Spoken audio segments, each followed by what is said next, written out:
Hi అండి.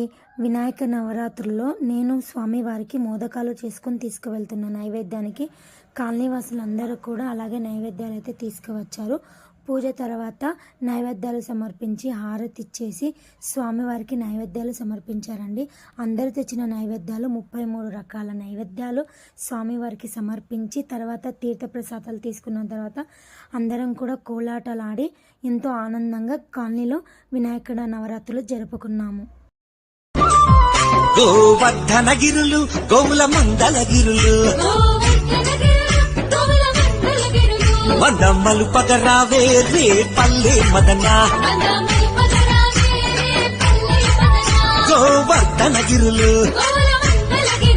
మందమ్మలు పగరావే మందమ్మలు పగరావే రే పల్లె మదన